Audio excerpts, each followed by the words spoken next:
Thank you to everyone for joining us. In this presentation, we're going to go over some of what the counselors are doing with students in planning for high school and beyond, and we're going to go over the graduation requirements.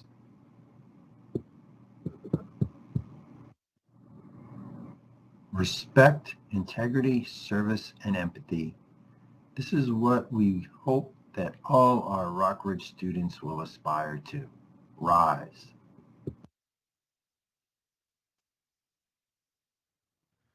Today we're really going to be talking about course selections, graduation requirements, and one of the things that we go over again and again with students is we really need to be able to find a balance. It's never about ability, it's about time in the day. So some of our students may want to take several challenging courses, and it's not that they can't do it, it may be that they don't have the time to do that, do soccer, be in the play, or be involved in the community and volunteering. So it's finding a balance. Our kids need to be able to know their limits and not feel the pressure that they have to be perfect in everything they do. One of the programs we've talked a lot about with students this year and faculty and at all our meetings is helping students find their resilient factors. We talk about sources of strength in advisory. We've talked about it in our presentations, and it's finding those parts of students' lives that can help them be resilient and focus on the positive aspects of their life to help them get through difficult situations.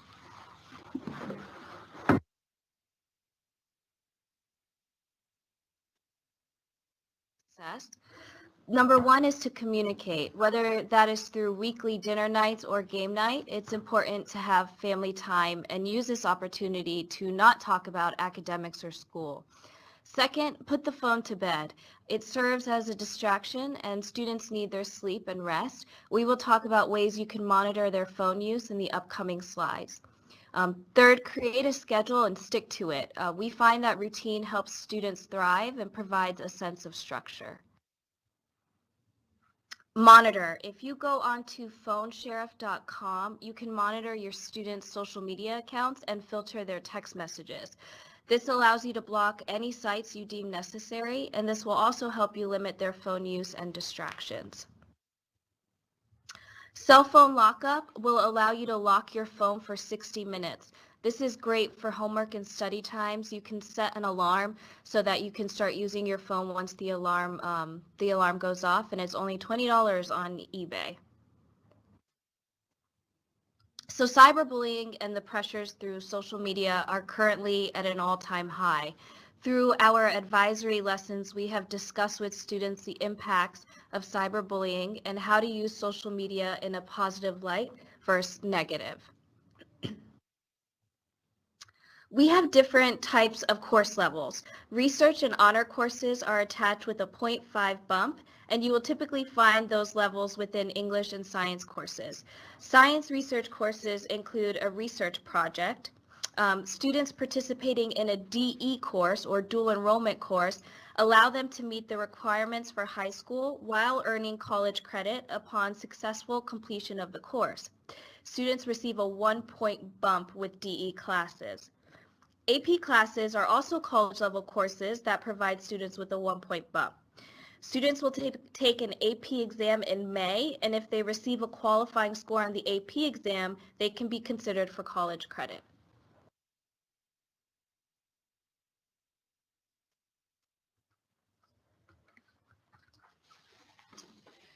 Students must have a minimum of 140 hours of instruction as well as pass the class in order to receive a credit.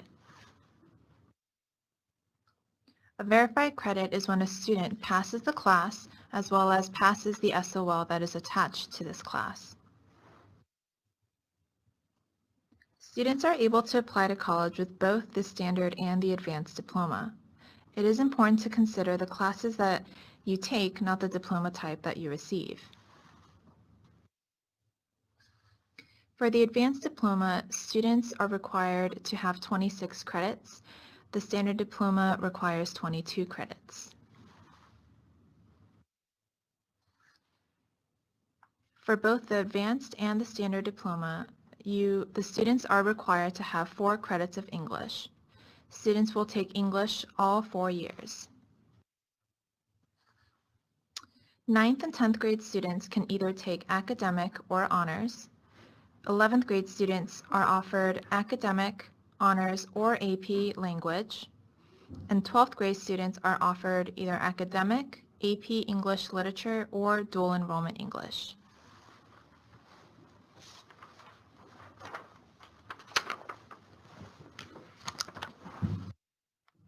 For the advanced diploma, students are required to have 4 credits of science, 4 credits for social studies, and 4 credits of math.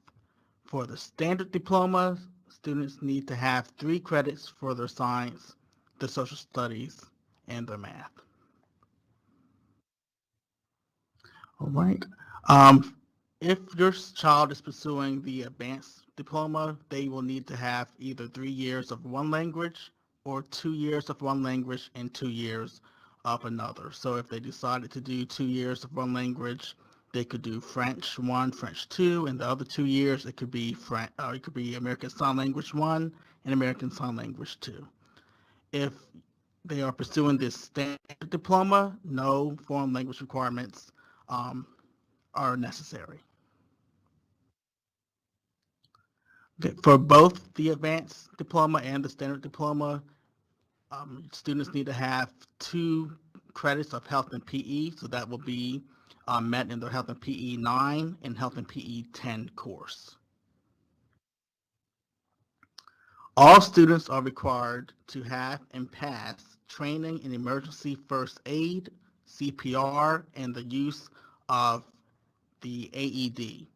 This takes place during their 9th grade year.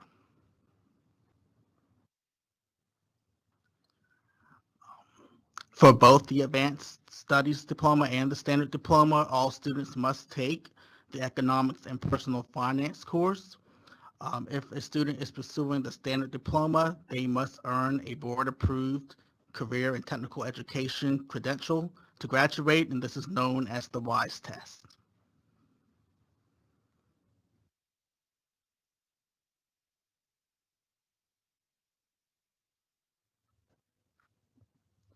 Credits earned for the Advanced Studies Diploma shall include 1 credit in Fine or Performing Arts or Career and Technical Education. Examples would be Band, Intro to Cybersecurity, or Art. A computer science credit earned by students may be considered as a CTE course credit. Students must successfully pass 5 Standards of Learning, or SOL, tests. 2 in English, 1 in math, 1 in science, and 1 in social studies.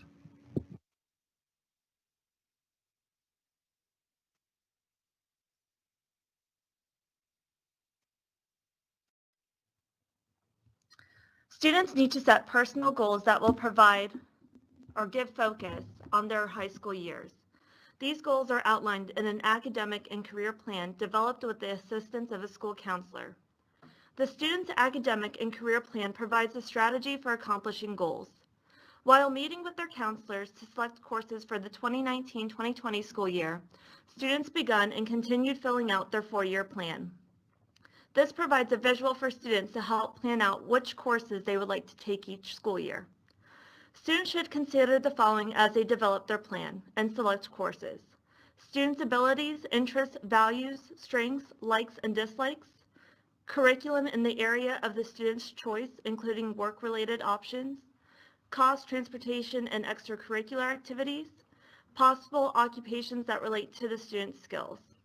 The LCPS Program of Studies is a wonderful resource to review the various levels of course offerings for each subject. Additional questions that we've had in the past regarding the most recent slides include, isn't my child required to take a virtual class? The answer is the state requires a virtual component. We've added this component to the required class of Economics and Personal Finance, so your student will have met that requirement by the time they graduate with that class or those classes. And the additional question we also get is, when should I be looking at colleges and universities? The answer is there's really not too early time.